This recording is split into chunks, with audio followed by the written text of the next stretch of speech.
السلام علیکم ورحمۃ اللہ وبرکاتہ۔ تفسیر میں آپ سب کو خوش آمدید۔ قرآن کریم کی تفسیر میں آپ سب کو خوش آمدید۔ اہلاً و سہلاً مرحبا۔ آج کا ہمارا لیسن ہے سورہ آل عمران آیت نمبر 37 ٹو 44۔ آج کا ہمارا لیسن ہے۔ نحمدہ و نصلی علی رسولہ الکریم، اما بعد فاعوذ باللہ من الشیطان الرجیم، بسم اللہ الرحمن الرحیم۔ رب اشرح لی صدری ویسر لی امری واحلل عقدۃ من لسانی یفقہوا قولی۔ ربی زدنا علما، ربی یسر ولا تعسر وتمم بالخیر وبک نستعین۔ اللہم انفعنا بما علمتنا وعلمنا ما ینفعنا وزدنا علما۔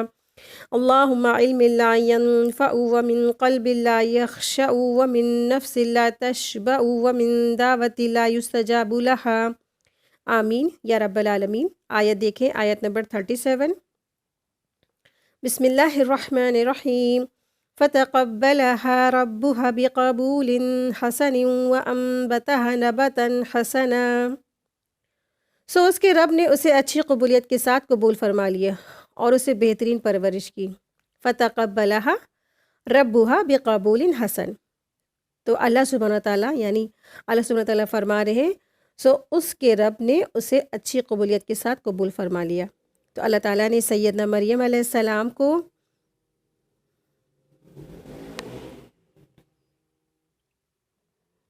اللہ سبحانہ تعالیٰ نے سیدنا مریم علیہ السلام کو جو نظر کے طور پر قبول فرما لیا اور انہیں اور ان کی اولاد کو شیطان سے محفوظ فرمایا۔ وَأَنبَتَهَا نَبَاتَهَا حَسَنًا، اور اس کی بہترین پرورش کی۔ اللہ تعالیٰ نے سیدنا مریم علیہ السلام کی پرورش اچھے طریقے سے کی۔ ان کی ماں کے دل میں جو اخلاص تھا نا، اور اللہ تعالیٰ کا جو ہو کر رہنے کا جو جذبہ بھی تھا ان کے ماں کے دل میں، اور انہوں نے کیا منت مانی تھی کہ اللہ تعالیٰ میرے پیٹ میں جو ہے نا، میں آپ کے لیے اس کو نظر کرتی ہوں۔ تو اسی وجہ سے اللہ سبحانہ تعالیٰ نے سیدنا مریم علیہ السلام کو قبول کر لیا تھا۔ سیدنا مریم علیہ السلام کو نفخہ روح کے لیے اور کلمت اللہ کی والدہ بننے کے لیے، یعنی عیسیٰ علیہ السلام کی والدہ بننے کے لیے تیار کرنا تھا۔ تو اللہ تعالیٰ نے ان کی خوب تربیت کی اور عمدہ طریقے سے پرورش کی۔ علی بن ابی طالب رضی اللہ عنہ سے مروی ہے کہ وہ کہتے ہیں کہ میں نے رسول اللہ صلی اللہ علیہ وسلم کو کہتے ہوئے سنا ہے، دنیا کی سب سے بہترین عورت مریم بنت عمران اور خدیجہ بنت خولہ تھیں۔ صحیح بخاری حدیث نمبر 3432۔ وَكَفَّلَهَا زکریا، اللہ تعالیٰ نے زکریا علیہ السلام کے ذریعے سے مریم علیہ السلام کی کفالت فرمائی۔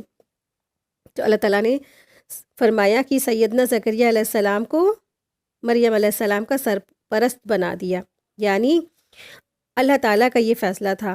آل ہارون میں سے سیدنا زکریا علیہ السلام کو سیدنا مریم علیہ السلام کی نشو و نما اور تربیت کے لیے چن لیا گیا تھا۔ سیدنا زکریا علیہ السلام کی کفالت کی وجہ سے سیدنا مریم علیہ السلام کی جسمانی اور اخلاقی خوب اچھی طرح سے تربیت ہوئی، کیونکہ زکریا علیہ السلام بھی کیا تھے نا، بہترین صالحین شخصیت تھے اور وہ نبی میں سے تھے، اور رشتے میں مریم علیہ السلام کے جو ہے نا خالو لگتے تھے۔ کلما دخل علیہ زکریا المحراب وجد عندها رزقا، زکریا علیہ السلام جب کبھی بھی اس کے پاس عبادت خانے میں آتے تھے تو رزق پاتے تھے، مریم علیہ السلام کے پاس رزق پاتے تھے۔ ٹھیک ہے، تو یہاں پہ جو الفاظ آیا ہے محراب، تو دراصل یہ محراب کے معنی کیا ہیں؟ محراب سے مراد حجرہ ہے، اور محراب سے یہاں جو مراد جو ہے وہ حجرہ ہے جس میں مریم علیہ السلام رہتی تھی۔ سیدنا مریم علیہ السلام اور اللہ کا ان کے پاس جو رزق آنا دراصل وہاں پہ کہاں ہوتا تھا؟ محراب میں، حجرے میں۔ محراب سے مراد وہ جگہ نہیں جو مساجدوں میں امام کے کھڑے ہونے کے لیے بنائی جاتی ہے، ٹھیک ہے، اکثر لوگوں کو کنفیوژن ہو جاتی ہے، بلکہ محراب ان بالا خانوں کو کہا جاتا تھا جو مسجد کے خادم، مجاورین اور ایسے ہی اللہ کی عبادت کے لیے وقف شدہ لوگوں کے لیے مسجد میں متصل بنائے جاتے تھے، یعنی کہ مسجد میں تھوڑا سا ایک علیحدہ جو کونے وغیرہ بنا دیے جاتے تھے، روم چھوٹے چھوٹے سے اور بالا خانے یا پارٹیشن، تو وہاں پہ ایسے لوگ رہتے تھے، اللہ کے بندے اور خدمت گزار جو لوگ تھے وہ لوگ رہتے تھے۔ تو انہی کمروں میں سے ایک کمرہ سیدنا مریم علیہ السلام کو دیا گیا تھا، جس میں وہ مصروف عبادت رہتی ہے، یعنی کہ اللہ کی عبادت میں وہ مصروف رہتی تھی۔ اس کمرے میں سیدنا زکریا علیہ السلام کے علاوہ سب کا داخلہ ممنوع تھا، یعنی منع تھا جانا، سوائے اس کمرے میں صرف زکریا علیہ السلام جا سکتے تھے، ان کے علاوہ کوئی بھی اس کمرے میں نہیں جا سکتا تھا۔ سیدنا مریم علیہ السلام کے لیے جو سامان بھی آنا جانا ہوتا تھا، دراصل زکریا علیہ السلام ہی لاتے تھے، ٹھیک ہے، اور کوئی وہاں پہ اندر لا کے دے نہیں سکتا تھا سامان مریم علیہ السلام کو، سوائے زکریا علیہ السلام کے۔ تو پھر ان کو نا زکریا علیہ السلام کو یہ جب انہوں نے خوراک دیکھی مریم علیہ السلام کے پاس کمرے میں، طرح طرح کے پھل دیکھے، اور جب وہ داخل ہوئے تو انہوں نے پوچھا بھی نا کہ تمہارے پاس جو ہے کہاں سے یہ سب پھل وغیرہ آتے ہیں، کون تمہیں یہ پھل دے جاتا ہے نا۔ اس بات پر وہ بہت پریشان بھی ہوئے، کہ بہت ان کو حیرت بھی ہوئی کہ آخر مریم کے پاس یہ سب کہاں سے آتا ہے، بے موسم کے پھل آ جاتے ہیں اور بے موسم کی چیزیں آ جاتی ہیں، تو کہاں سے آ جاتا ہے۔ تو سیدنا مریم علیہ السلام کی جب کفالت سیدنا زکریا علیہ السلام نے کی تھی نا، تو وہ جب کبھی بھی مریم علیہ السلام کے پاس آتے تھے محراب میں نا، ان کی عبادت گاہ میں، تو ان کے پاس وہ جنت کے پھل پاتے تھے، گرمیوں کے موسم میں سردیوں کے پھل، اور سردیوں کے موسم میں گرمیوں کے پھل، یعنی بن موسم پھل ہوتے تھے ان کے پاس۔ قال یا مریم ان لکی ھذا قالت هو من عند اللہ۔ تو زکریا علیہ السلام پوچھتے ہیں، اے مریم یہ تیرے پاس کہاں سے آئے ہیں؟ تو مریم علیہ السلام کہتی ہیں کہ اللہ کے پاس سے۔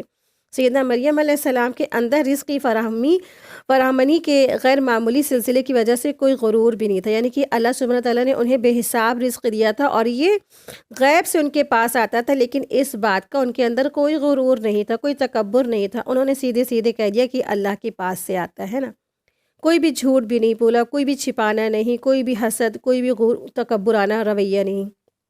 اور سیدنا مریم علیہ السلام نے نا واضح کیا کہ اس میں ان کی محنت مشقت شامل نہیں، بلکہ یہ رزق اس کے پاس سے آتا ہے، اللہ کی طرف سے، یہ اللہ تبارک تعالیٰ نے مجھے عنایت فرمایا ہے۔ ان اللہ یرزق من یشاء بغیر حساب، تو اللہ تبارک تعالیٰ جس کو چاہتا ہے بے حساب رزق عطا فرما دیتا ہے۔ تو یہ رزق بطور کرامت مریم علیہ السلام کے پاس پہنچ رہا تھا، ہے نا۔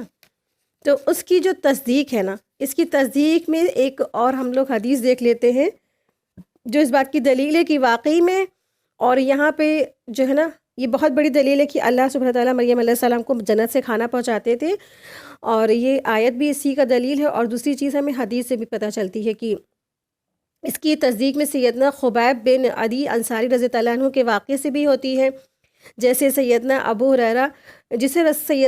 ہریرہ رضی اللہ عنہ بیان کرتے ہیں کہ خبیب رضی اللہ عنہ کو مشرکین مکہ نے قید کر لیا تھا، اور حارث بن عامر بن نوافل بھی عبد المناف کے لڑکوں نے خرید لیا تھا ان کو۔ تو خبیب رضی اللہ عنہ نے بدر کی لڑائی میں حارث بن عامر کو قتل کیا تھا، آپ ان کے یہاں کچھ دن قید رہے۔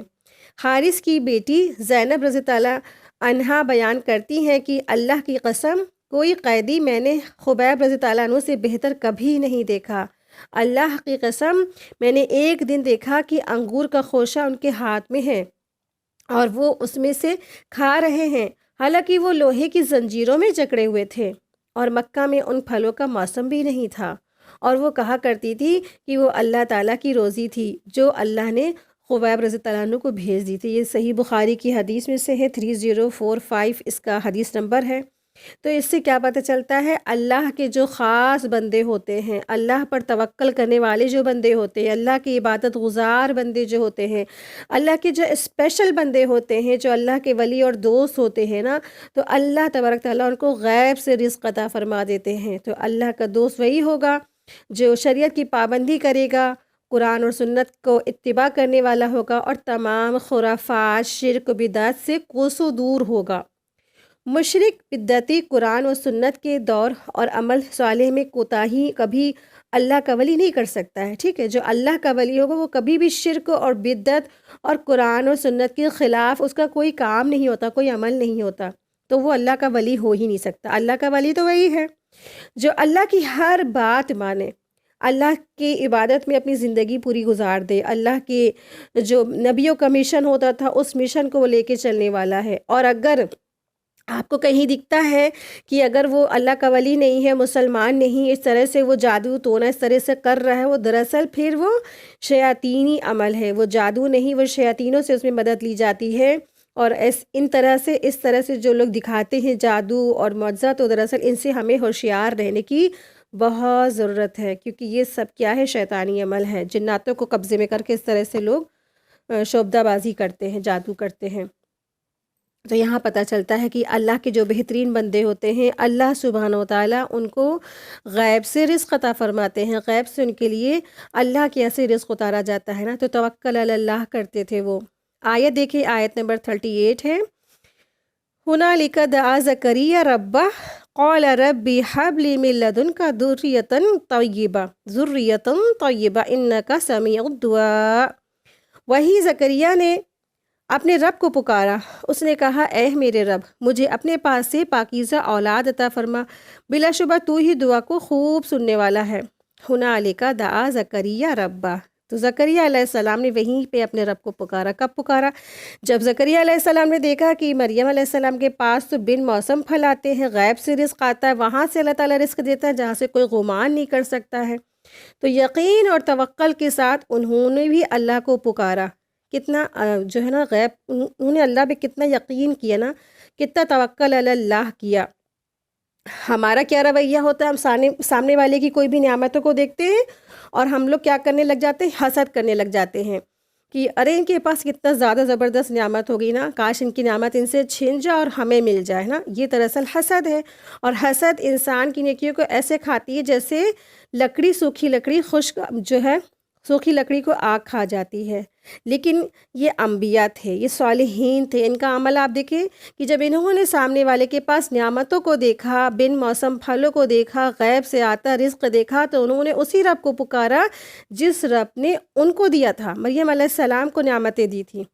تو سامنے والے کی جب بھی کوئی انسان نعمت دیکھے، کوئی اچھی چیز دیکھے، تو اللہ سے دعا کرے، اللہ تبارک تعالیٰ سامنے والے کی جو ہے نا نعمت ہے، اس میں کیا کرے؟ آپ برکت دے دے، اور مجھے اپنے پاس سے اپنا فضل عطا فرما۔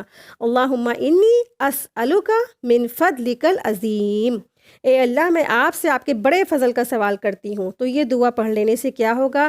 اللہ تبارک تعالیٰ آپ کو بھی وہ چیزیں عطا فرمائیں گے، ٹھیک ہے؟ تو جب زکریا علیہ السلام نے مریم علیہ السلام کے پھلوں کو دیکھا، بن موسم پھل آتے دیکھے، غیب سے آتا رزق دیکھا، تو انہوں نے اللہ سے دعا کی، اللہ تبارک تعالیٰ مجھے بھی کیا کر اپنے پاس سے نا اولاد عطا فرما۔ سیدنا زکریا علیہ السلام نے اولاد کی دعا کی، کیونکہ ان کی اس وقت وہی شدید خواہش تھی۔ اور اولاد کی تمنا کیا ہے؟ دراصل ایک فطری خواہش ہے جو اللہ تبارک تعالیٰ نے انسان کے اندر ڈال دی ہے۔ جب اس کی تخلیق ہوئی تھی نا، جب انسان کی پیدائش ہوئی نا، اسی وقت سے جو ہے نا یہ ایک فطری تمنا ہے، ہر ایک کے اندر جو ہوتا ہے، یہ ایک تمنا ہوتی کہ اس کے بعد اس کا ایک جانشین ہو۔ تو سیدنا مریم علیہ السلام جیسی صالح لڑکی بھی تھی، اور ان کے پاس غیر معمولی رزق جو آتا دیکھا، تو ان کے دل میں ایک امید پیدا ہو گئی کہ اللہ تبارک تعالیٰ تو کچھ بھی کر سکتے ہیں۔ تو اللہ سے ہمیشہ انسان کو امید رکھنی چاہیے۔ اور دراصل ہمارا کیا معاملہ ہوتا ہے؟ ہم اکثر اللہ کے جو بھی کام ہوتے ہیں، امر ہوتے ہیں، اس میں اکثر ہم کیا ہوتے ہیں؟ نا امید ہو جاتے ہیں کہ لو اتنے دنوں سے ہم دعائیں کر رہے ہیں اور ہمارے کیا ہے؟ کام نہیں بن رہے ہیں۔ ہمیں تو کیا ہوتی ہے؟ صرف اور صرف نا امیدی۔ تو دراصل یہ کیا ہے؟ ناپسندیدہ ہے۔ اللہ سے بہت امید رکھیں اور یقین کے ساتھ اللہ کو پکاریں۔ تو زکریا علیہ السلام نے اللہ سبحانہ تعالیٰ کو یقین کے ساتھ پکارا تھا، تو اللہ تبارک تعالیٰ نے ان کی دعا قبول فرمائی۔ قال ربی حب لی من لدنک ذریۃ طیبہ انک سمیع الدعاء۔ تو اس نے کہا اے میرے رب، مجھے اپنے پاس سے پاکیزہ اولاد عطا فرما، بلا شبہ تو ہی دعا کو خوب سننے والا ہے، ٹھیک ہے؟ تو سیدنا زکریا علیہ السلام کے دل میں اولاد کے لیے دعا کرنے کا خیال بے موسم کے پھلوں کو دیکھ کر آیا، اور اللہ تعالیٰ سے انہوں نے جو یہ بھی کہا کہ میں نا بوڑھا ہو گیا ہوں، میری بیوی کیا ہے؟ بانجھ ہوئے، لیکن اس کے باوجود بھی انہوں نے اللہ سے دعا کی نا، ساری امیدیں ختم تھی۔ انسان ایک بوڑھا ہو چکے تھے، بہت بوڑھے ہو گئے تھے، اور بیوی بھی کیا تھی؟ بانجھ تھی۔ جیسے بنجر زمین سے فصلیں نہیں اگتی، ویسی ایک جو بانجھ عورت ہوتی اس سے اولاد نہیں ہو سکتی، تو بالکل امپاسبل بات تھی۔ لیکن جب انہوں نے مریم علیہ السلام کے نا نعمتوں کو دیکھا تو انہوں نے بھی یہی امید کی کہ جب اللہ تعالیٰ ان کو رزق دے سکتے ہیں، جنت سے پھل آ سکتے ہیں ان کے لیے، تو اللہ تبارک تعالیٰ ہمارے لیے بھی کچھ بھی کر سکتے ہیں۔ تو یقین اور توکل سے انہوں نے اللہ کو پکارا اور کہا کہ بلا شبہ تو یہ دعا کو خوب سننے والا ہے۔ اللہ سبحانہ تعالیٰ سمیع الدعا ہے، یعنی دعاؤں کا سننے والا ہے۔ یہ یقین نہ انسان کے اندر توکل کی صفت کو پیدا کرتی ہے۔ تو ہمارے اندر ہماری دعائیں کیوں نہیں قبول ہوتی ہیں؟ کیونکہ ہمارے اندر توکل علی اللہ ختم ہو چکا ہے۔ ہماری دعائیں تو ہوتی ہیں، ہم اللہ کو پکار تو رہے ہوتے، لیکن اندر ڈر ہوتا ہے، پتہ نہیں قبول ہوگی کہ نہیں قبول ہوگی، پتہ نہیں کب سنیں گے اللہ، یا پتہ نہیں اتنے دنوں سے ہم دعا کر رہے ہیں، اندر سے یہی آواز آ رہی ہوتی ہے کہ قبول ہی نہیں ہو رہی ہے، چلو کر لیتے ہیں ایک، ہے نا، سرسری طور پر، لیکن کبھی دل سے نہیں کرتے ہیں۔ آپ دیکھیے دل سے جب دعا کی اور نبی نے اور صالحین نے، تو اللہ نے کیسے ان کی پکار سن لی نا، ایک امپاسبل چیز کو اللہ سبحانہ تعالیٰ نے پاسبل کر دیا۔ تو انسان اللہ تعالیٰ پر نا اس کو ہمیشہ اعتماد رکھنا چاہیے، یقین رکھنا چاہیے۔ یقین دراصل کیا ہے؟ یہ بہت بڑی چیز ہے، اور ایک بندہ مومن کیا ہے؟ اللہ پر توکل کرے، یقین کرے کہ اللہ تبارک تعالیٰ کا سہارا دراصل کیا ہے؟ یہ سب سے زیادہ مضبوط ہے، اور اسی کو اسے تھام لینا چاہیے اور سیدھے راستے پر اس کو چلنے لگنا چاہیے، ٹھیک ہے؟ تو یقین کی وجہ سے نا، یہ یقین جب دل میں ہوگا تبھی تو اللہ کا راستہ تھامے گا اور اس پہ چلنے کی اس کو توفیق ملے گی۔ جب یقین نہیں ہوگا تو وہ کیسے اس راستے پر چلے گا نا؟ تو وہ نہیں چل سکتا اس پہ۔ آیت دیکھیں، آیت نمبر 39۔ چنانچہ فرشتوں نے اس کو آواز دی کہ جب وہ عبادت خانے میں کھڑے ہوئے نماز ادا کر رہے تھے، بے شک اللہ تعالیٰ آپ کو یحییٰ کی خوشخبری دیتا ہے، جو اللہ تعالیٰ کے ایک کلمے کی تصدیق کرنے والا ہے اور سردار اور اپنے اوپر بہت ضبط رکھنے والا ہوگا اور نیک لوگوں میں سے نبی ہوگا۔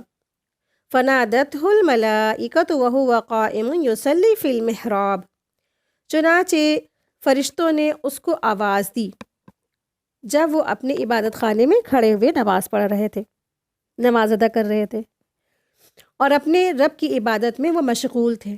اللہ تعالیٰ نے آپ علیہ السلام کی دعا قبول فرمائی، یعنی زکریا علیہ السلام کی دعا قبول فرما لی۔ اَنَّ يُبَشِّرُكَ بِيَحْيَىٰ مُصَدِّقًا بِكَلِمَةٍ مِّنَ اللَّهِ وَسَيِّدًا وَحَصُورًا وَنَبِيًّا مِّنَ الصَّالِحِينَ، بے شک اللہ تعالیٰ آپ کو یحییٰ کی خوشخبری دیتا ہے، جو اللہ تعالیٰ کے ایک کلمے عیسیٰ یا عیسیٰ کی تصدیق کرنے والے ہیں، اور وہ سردار ہوں گے اور وہ بہت ضبط کرنے والے ہوں گے، اور نیک لوگوں میں سے وہ ہوں گے، وہ نبی ہوں گے۔ یعنی کہ اولاد تو ہوئی نہیں ابھی، اور کتنی ساری اللہ سبحانہ تعالیٰ نے انہیں خوشخبریاں دے دی، یعنی کہ اولاد بھی ہوگی، ساتھ میں بیٹا بھی ہوگا، ساتھ میں وہ نبی ہوگا، اور وہ جو ہے نا سردار ہوگا، تصدیق کرنے والے ہوں گے، اور حصورہ ہوں گے، اور صالحین میں سے ہوں گے۔ ایک ساتھ اتنی ساری خوشخبریاں جب یقین ہوگا نا بندوں کو اللہ پر، تو اللہ تبارک تعالیٰ دیتے ہیں، عطا فرماتے ہیں، اس سے کہیں زیادہ جو بندہ اللہ سے مانگ رہا ہوتا ہے۔ تو اللہ سبحانہ تعالیٰ نے ان کی جو پکار تھی نا وہ سن لی، اور فرشتوں کے ذریعے سے ان کو خوشخبری پہنچائی گئی۔ اسی وقت ان کی جو ہے ان سے کہا گیا کہ آپ کی دعا کیا ہے؟ سن لی گئی۔ اللہ تبارک تعالیٰ آپ کو بیٹے کی خوشخبری دیتا ہے، اس کا نام رکھ دیا، کیا رکھ دیا؟ یحییٰ۔ اللہ تبارک تعالیٰ نے اس کا نام رکھا اَنَّ يُبَشِّرُكَ بِیحییٰ، کہ اللہ تبارک تعالیٰ آپ کو خوشخبری دیتا ہے یحییٰ کی۔ تو اللہ تعالیٰ نے ان کے جو بیٹا ہے جو آنے والا تھا اس کا نام رکھا تھا یحییٰ۔ یہ اللہ تبارک تعالیٰ نے نام رکھا تھا زکریا علیہ السلام کے بیٹے کا، اور اللہ تبارک تعالیٰ نے خود ان کا نام رکھا تھا۔ یہ جو ہے یہ یونیک نام تھا، اس سے پہلے کسی بھی انسان کا یحییٰ نام نہیں تھا، ٹھیک ہے؟ تو اللہ سبحانہ تعالیٰ نے خود اس کا نام رکھا۔ یہ ایک اور اچیومنٹ تھی ان کے لیے کہ کسی کا بھی اللہ سبحانہ تعالیٰ نے نام نہیں رکھا، ان کے بیٹے کا نام بھی رکھ دیا۔ اور فرشتوں نے کہا کہ آپ کے بیٹے کا نام کیا ہوگا؟ یحییٰ ہوگا۔ مصدقاً سے مراد کیا ہے؟ تصدیق کرنے والے ہوں گے عیسیٰ علیہ السلام کی۔ زکریا علیہ السلام کے جو بیٹے ہوں گے یحییٰ، وہ عیسیٰ علیہ السلام کی وہ تصدیق کرنے والے ہوں گے۔ وَسَیِّدًا، اور وہ سردار سے ہوں گے، یعنی کہ اور وہ سردار سے مراد یعنی بنی اسرائیل کے وہ سردار ہوں گے، قوم کی خراب حالت کی اصلاح کرے گا۔ اللہ تعالیٰ آپ کو ایسی صفات عطا فرمائے گا جو آپ سردار بنیں گے، قوم کی رہنمائی کریں گے، لوگ اپنے معاملات میں آپ سے رہنمائی لیں گے۔ وَحَصُورًا، اور ان کی ایک اور کوالٹیز کیا ہوگی؟ اور اپنے اوپر بہت ضبط کرنے والے ہوں گے۔ اس سے مراد وہ ہے کہ ان کی جو ہے نا عورتوں کی طرف سے رغبت نہیں ہوگی، گناہوں کی طرف ان کی رغبت نہیں ہوگی۔ نکاح نہ کرنا سیدنا یحییٰ علیہ السلام کی خصوصیت تھی۔ رب کی خدمت میں اور اطاعت میں مشغول رہنے کی وجہ سے بے رغبتی تھی، اور نیک لوگوں میں سے وہ نبی ہوں گے۔ اس سے مراد یہ ہے کہ وہ نبی ہوں گے، پاک باز لوگوں میں سے ہوں گے۔ سیدنا یحییٰ علیہ السلام کے کردار پر جو روشنی قرآن نے ڈالی ہے نا، اس سے یہ نقشہ سامنے آتا ہے کہ وہ اللہ تعالیٰ کی طرف سے سیدنا عیسیٰ علیہ السلام کی تصدیق کرنے والے ہوں گے، سردار اور بزرگی کی شان والے ہوں گے، اور اپنی جنسی خواہشات پر پوری طرح قدرت رکھنے والے ہوں گے، اور نبوت سے سرفراز ہوں گے۔ ان کا شمار کس میں سے ہوگا؟ صالحین میں سے ہوگا۔ سبحان اللہ۔ تو اللہ تبارک تعالیٰ پہ جب بھی بندہ یقین کے ساتھ مانگتا ہے، لوگوں سے حسد نہیں کرتا اور صرف اللہ سے اللہ کا فضل مانگتا ہے نا، تو اللہ تبارک تعالیٰ نے اپنا فضل عطا فرمایا۔ ایک ساتھ کتنی ساری چیزیں اللہ سبحانہ تعالیٰ نے عطا فرما دی نا۔ مصدقم بکلمات اللہ، اس سے مراد اللہ کے کلمے سے مراد ہے نا، اللہ کے کلمے سے مراد عیسیٰ علیہ السلام ہے، ٹھیک ہے۔ عیسیٰ علیہ السلام ہے، کلمت اللہ سے مراد عیسیٰ علیہ السلام ہے، یعنی اللہ تعالیٰ کے کلمے سے مراد عیسیٰ علیہ السلام ہے، اور وہ یحییٰ جب آئیں گے تو ان کی تصدیق کریں گے عیسیٰ علیہ السلام کی۔ آیت دیکھیں، آیت نمبر 40 ہے، سورہ آل عمران، آیت نمبر 40۔ قال ربی ان یکون لی غلام وقد بلغنی الکبر وامرأتی عاقر۔ زکریا نے کہا، اے میرے رب، میرے یہاں بیٹا کیسے ہوگا؟ میرے یہاں تو بیٹا کیسے ہوگا، حالانکہ مجھے تو بڑھاپا آ پہنچا ہے اور میری بیوی تو کیا ہے؟ بانجھ ہے۔ کہ ایک طرف مجھے بڑھاپا ہے اور دوسری طرف کیا ہے؟ بیوی بھی بانجھ ہے۔ تو چاہے انسان جتنا بھی ینگ ہو، کتنا بھی اچھا ہو، ہیلدی ہو، لیکن اگر بیوی بانجھ ہے تو کسی طرح تو اولاد ہو ہی نہیں سکتی ہے۔ اور دوسری چیز کیا ہے؟ زکریا علیہ السلام بوڑھے ہو چکے تھے، کافی بوڑھاپا ہو چکا تھا۔ تو جب زکریا علیہ السلام کو اتنی ساری خوشخبریاں ملی نا، ایک طرف انہوں نے دعا بھی کی، جب دوسری طرف ان کو خوشخبریاں ملی تو زکریا علیہ السلام بہت اظہار تعجب سے انہوں نے کہا، اے میرے رب، بہت اظہار تعجب اور جو ہے عاجزی کے ساتھ انہوں نے کہا، یا اللہ، کہ میرے یہاں بیٹا کیسے ہوگا، حالانکہ مجھے تو بہت بڑھاپا آ گیا ہے اور میری بیوی کیا ہے؟ بانجھ ہے۔ تو سیدنا زکریا علیہ السلام اس لیے انہوں نے یہ کہا تھا کیونکہ انہیں بیٹا ملنے کی خوشخبری بھی دی گئی تھی، جو کامل صفات والا اور نبی بھی ہوگا، تو انہیں تھوڑا سا حیرت بھی ہو رہی تھی اور تعجب والا ان کا یہ کلمات تھے۔ سیدنا زکریا علیہ السلام انتہائی خوشی کی حالت میں ان کے منہ سے نکل گیا نا، اللہ پاک کیسے ہوگا، ہے نا۔ اکثر انسان کو خوشی ملتی ہے تو کہتا ہے کیسے ہوگی، اللہ تعالیٰ میرے ساتھ کیسے ہوگی۔ اسی طرح سے ان کے زبان سے بھی ایسے نکلے الفاظ کہ اللہ تعالیٰ کیسے ہوگا، اور ایک طرف سے یہ ایک تعجب کے بھی الفاظ تھے اور خوشی کے بھی الفاظ تھے۔ انہوں نے کہا، اے میرے رب، میرا بیٹا کیسے ہوگا، حالانکہ مجھے تو بڑھاپا لگا اور میری بیوی بانجھ ہے۔ قال کذالک اللہ یفعل ما یشاء، فرمایا اسی طرح اللہ تبارک تعالیٰ فرماتا ہے، کرتا ہے جو وہ چاہتا ہے۔ اس سے مراد کیا ہے؟ سیدنا زکریا علیہ السلام کے بڑھاپے اور ان کی بیوی کے بانجھ پن کے جو اللہ سبحانہ تعالیٰ نے انہیں باوجود انہیں بیٹا عطا فرمایا، ٹھیک ہے۔ یعنی کہ زکریا علیہ السلام بوڑھے تھے، بیوی بانجھ تھی، ان سب کے باوجود بھی اللہ تبارک تعالیٰ نے انہیں بیٹا عطا فرمائیں گے۔ جو رب اسباب کے ساتھ اولاد دے سکتا ہے نا، تو کیا وہ اس پہ قادر نہیں کہ وہ بغیر اسباب کے اللہ تبارک تعالیٰ اولاد عطا فرما؟ تو اللہ تبارک تعالیٰ کے لیے اس میں کوئی بڑی بات نہیں، کوئی مشکل نہیں ہے۔ آپ دیکھیں، سب سے بڑی جو مثال ہمارے سامنے موجود ہے کہ اللہ سبحانہ تعالیٰ نے بغیر ماں باپ کے آدم علیہ السلام کی پیدائش کی، تو وہ رب کیا اس پر قادر نہیں ہے کہ اگر ایک شخص بوڑھا ہو اور بیوی بانجھ ہو تو اللہ تبارک تعالیٰ تب بھی اولاد عطا فرما دے سکتے ہیں؟ تو یہ پاسبل ہے۔ آیت دیکھیے، آیت نمبر 41۔ قال رب اجعل لی آیہ قال آیاتک الا تکلم الناس ثلاث ایام الا رمزا واذکر ربک کثیرا وسبح بالعشی والابکار۔ زکریا نے کہا، اے میرے رب، میرے لیے کوئی نشانی بتا دیجئے۔ تو اللہ تعالیٰ نے فرمایا، آپ کے لیے نشانی یہ ہے کہ 3 دن لوگوں سے کچھ اشاروں سے سوائے بات نہ کر سکیں گے، اور اپنے رب کو کثرت سے یاد کریں، صبح شام اس کی تسبیح کریں۔ قال ربی جلی آیا، زکریا علیہ السلام نے کہا، اے میرے رب، میرے لیے کوئی نشانی بتا دے۔ تو یہ نشانی انہوں نے کیوں مانگی؟ آپ دیکھیں کہ زکریا علیہ السلام کافی بوڑھے ہو چکے تھے، بیوی کیا تھی؟ بانجھ تھی، اور بڑھاپے میں آپ دیکھیں کہ ایک طرح بیوی بھی ایک طرح سے کیا ہو گئی ہوں گی، بانجھ تھی، بوڑھی بھی وہ بھی ہو گئی ہوں گی۔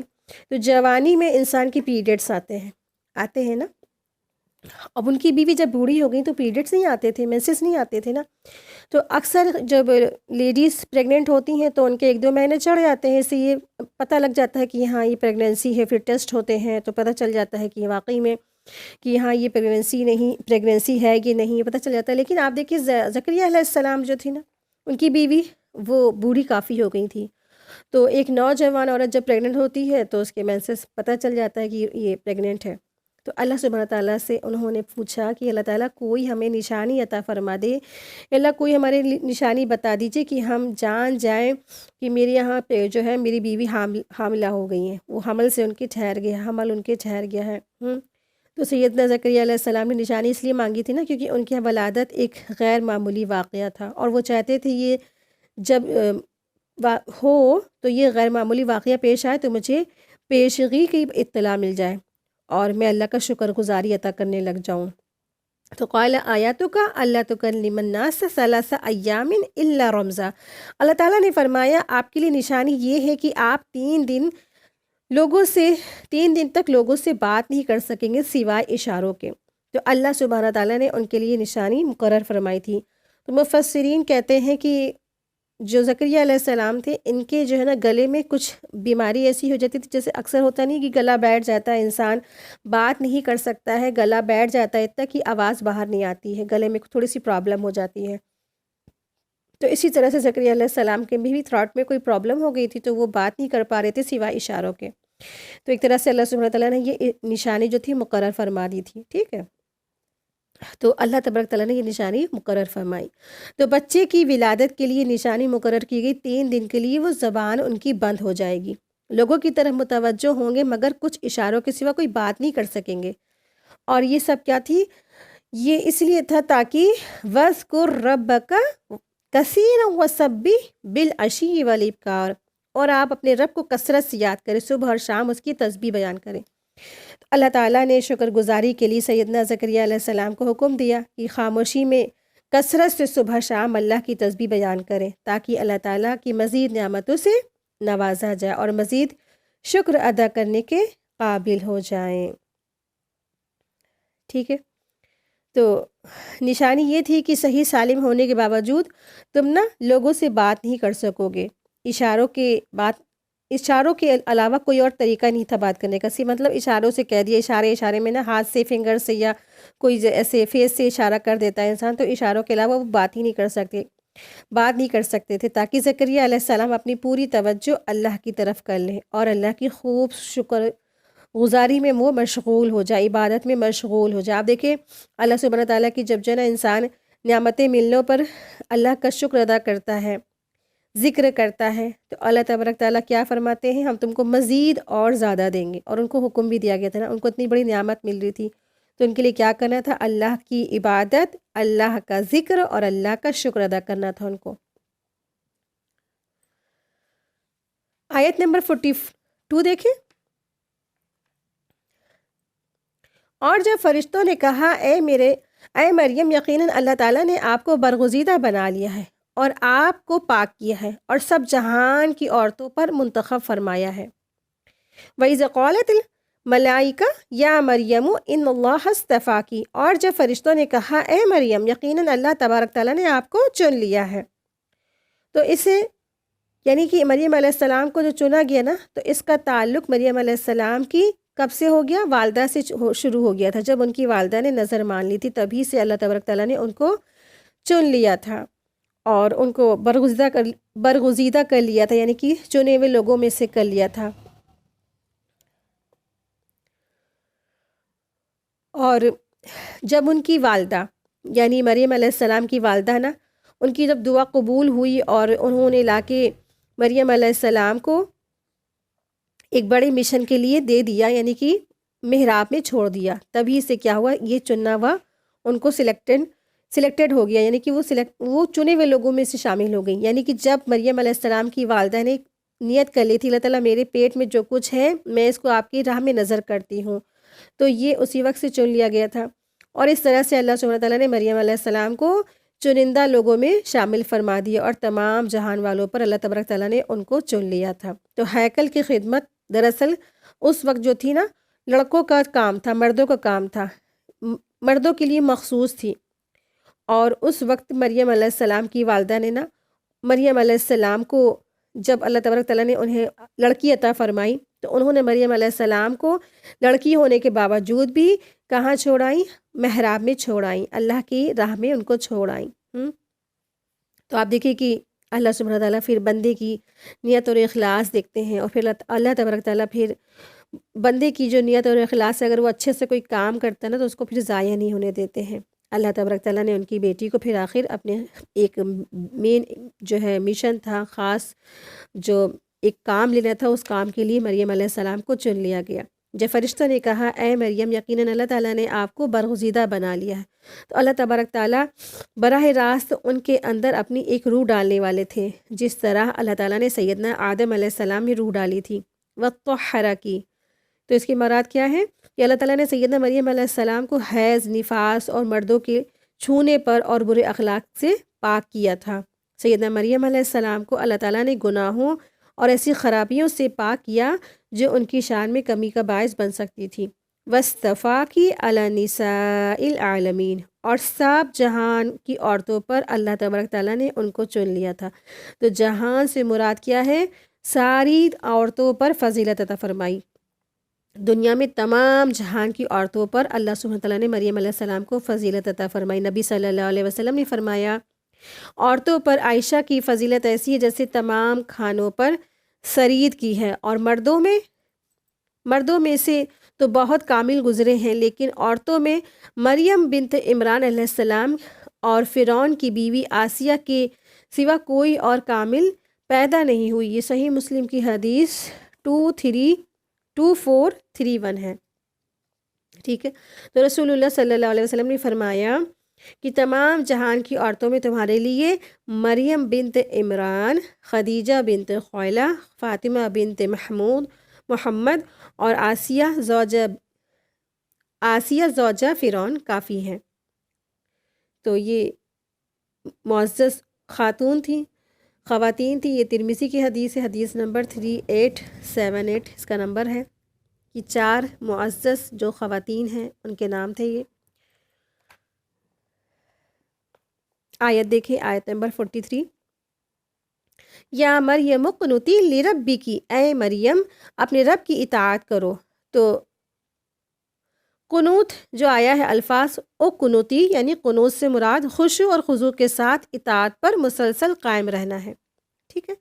وَاسْجُدِي وَارْكَعِي مَعَ الرَّاكِعِينَ، اور سجدہ کرو اور رکوع کرنے والوں کے ساتھ رکوع کرو، سجدہ کرو سجدہ کرنے والوں کے ساتھ، اور رکوع کرو رکوع کرنے والوں کے ساتھ، ٹھیک ہے۔ اور سجدے کرو اور رکوع کرو ان سب کے ساتھ جو وہ کر رہے ہیں، یعنی کہ اس سے کیا پتہ چلتا ہے کہ مریم علیہ السلام کو وہاں سب کے ساتھ یعنی محراب میں عبادت کرنے کے لیے کہا گیا تھا۔ وَاسْجُدِي، اور سجدہ کرو۔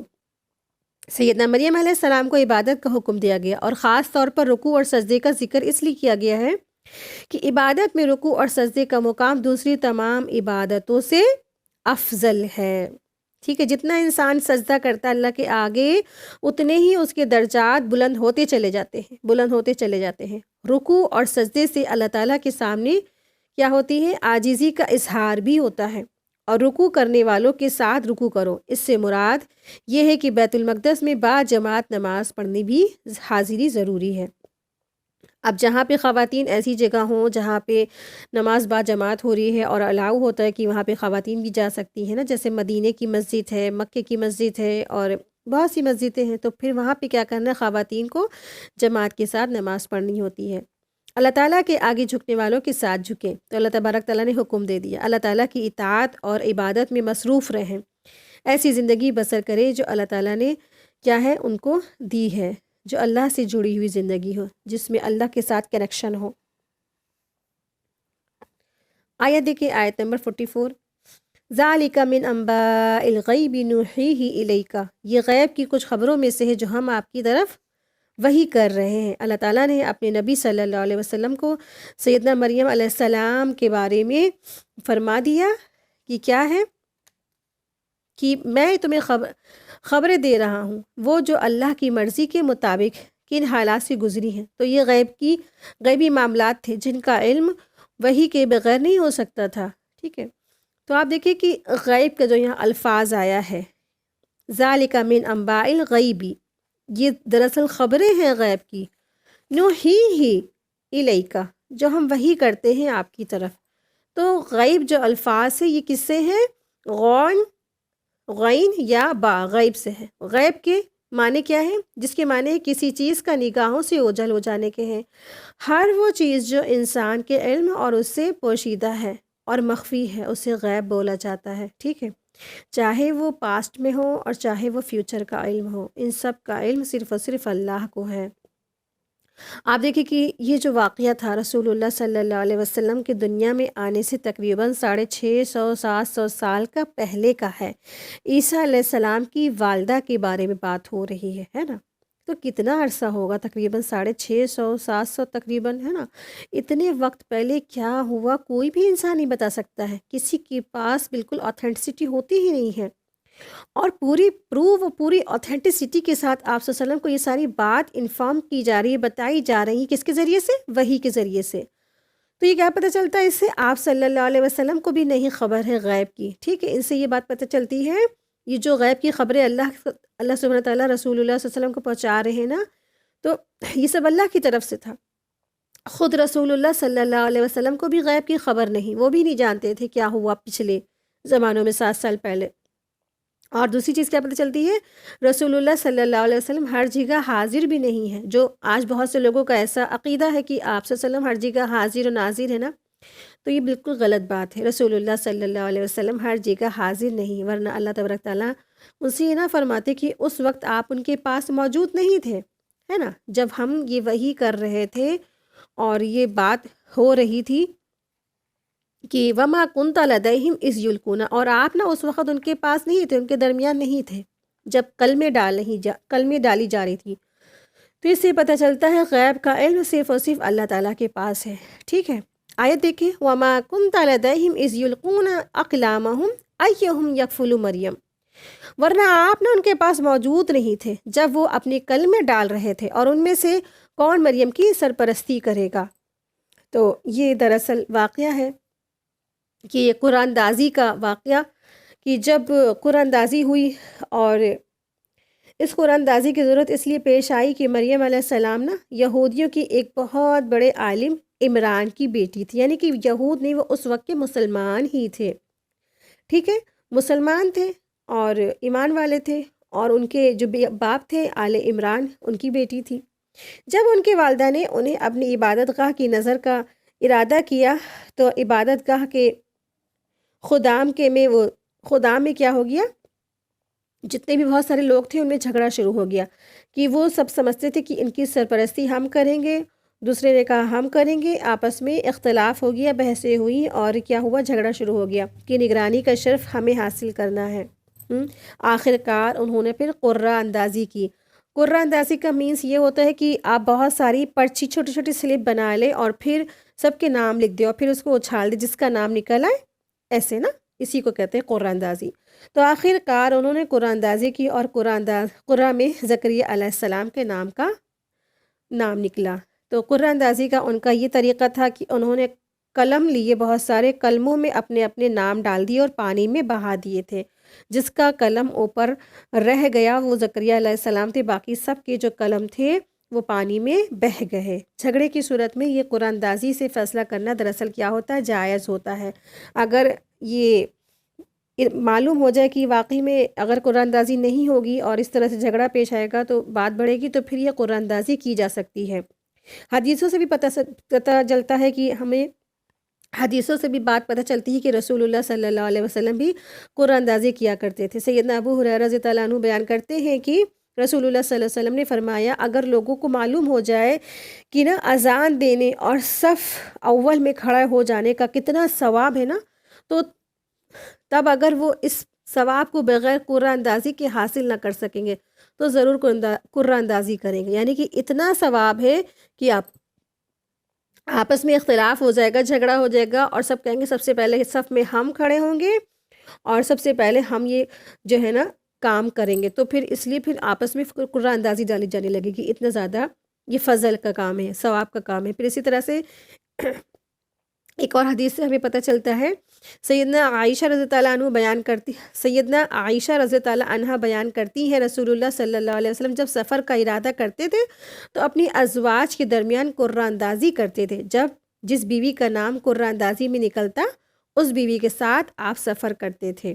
یہ بخاری کی حدیث ہے، ٹھیک ہے، کیونکہ رسول اللہ صلی اللہ علیہ وسلم کی اس وقت 3 4 یا 5 بیویاں تھیں، تو پانچوں کو تو ایک ساتھ نہیں لے جا سکتے تھے نا سفر پہ، تو پھر کیا کرتے تھے، قرہ کرتے تھے، سب کے نام ڈال دیے اور اس میں سے اچھال دی، جس کی پرچی نکل آئی اس کو وہ لے جاتے تھے، ٹھیک ہے۔ تو اس مشکل وقت کو حل کرنے کے لیے قرآن اندازی کی گئی، یعنی کہ کون مریم کی کفالت کرے گا، تو اس وقت موجود نہیں تھے رسول اللہ صلی اللہ علیہ وسلم جب سیدنا مریم علیہ السلام کی والدہ نے انہیں بیت المقدس کے ذمہ دار کے پاس لے کر وہ گئی تھی۔ ان میں سے ہر ایک کی ہی خواہش تھی کہ وہ مریم علیہ السلام کی کفالت کرے۔ کفالت معنی کہ پرورش کرنا، سرپرستش کرنا، کسی کو پالنا پوسنا، اس کو دیکھ بھال کرنا، اس کی تربیت کرنا، ٹھیک ہے۔ کفالت کی میننگ کیا ہوتی ہے؟ کسی کی پرورش کرنا بہترین طریقے سے، افضل طریقے سے، جیسے زکریا علیہ السلام نے مریم علیہ السلام کی تربیت کی، پرورش کی، دیکھ بھال کی۔ تو کفالت کرے، واقعات تمہیں صحیح سے بتائے جا رہے ہیں، یہ اس بات کی دلیل ہے کہ قرآن حکیم وحی الہی پر مبنی ہے۔ ایہم یکفلو مریم، کہ ان میں سے کون مریم کی سرپرستی کرے گا۔ سیدنا مریم علیہ السلام کی کفالت کے لیے قرآن اندازی کی ضرورت اس لیے پیش آئی تھی کہ ان کی والدہ نے انہیں اللہ تعالیٰ کے کام کے لیے ہیکل کی نظر کیا تھا۔ کفالت کے لیے قلم نہر میں جو ہے نا پھینک دی گئی، کفالت کے لیے قلموں کو نہر میں پھینک دیا گیا، اور طے یہ پایا گیا کہ جس کا قلم پانی کے ساتھ نہیں بہے گا وہ سیدنا مریم علیہ السلام کا سرپرست قرار پائے گا۔ یہ شرف زکریا علیہ السلام کو حاصل ہوا، جو ان کے نبی اور معزز ترین فرد تھے، ٹھیک ہے، جو وہاں اس وقت جو ہے نبی بھی تھے اور معزز ترین ایک شخص بھی تھے۔ سبھی کے قلم بہہ گئے، سیدنا زکریا علیہ السلام کا قلم اپنی جگہ موجود رہا۔ وَمَا كُنْتَ لَدَيْهِمْ إِذْ يَخْتَصِمُونَ، اور نہ ہی آپ اس وقت ان کے پاس موجود تھے جب وہ جھگڑ رہے تھے۔ نبی صلی اللہ علیہ وسلم کو یہ بتایا جا رہا ہے کہ آپ اس وقت موجود نہیں تھے جب وہ سیدنا مریم علیہ السلام کی کفالت کے بارے میں جھگڑ رہے تھے، نہ وہ یہ واقعات جانتے ہیں، نہ ان کے آبا اجداد۔ اس سے وہ یہ ثابت ہوتا ہے کہ آپ صلی اللہ علیہ وسلم سچے ہیں، اور اس لیے ان کا فرض ہے کہ وہ آپ صلی اللہ علیہ وسلم کی اطاعت کو قبول کریں اور آپ صلی اللہ علیہ وسلم کا حکم مان جائیں۔ اسی کے ساتھ ہی آج کی ہماری کلاس مکمل ہوتی ہے۔ وآخر دعوانا ان الحمد للہ رب العالمین، سبحانک اللہم و بحمدک، اشہد ان لا الہ الا انت، استغفرک و اتوب الیک۔ السلام علیکم ورحمۃ اللہ وبرکاتہ۔ جزاکم اللہ خیرا کثیرا۔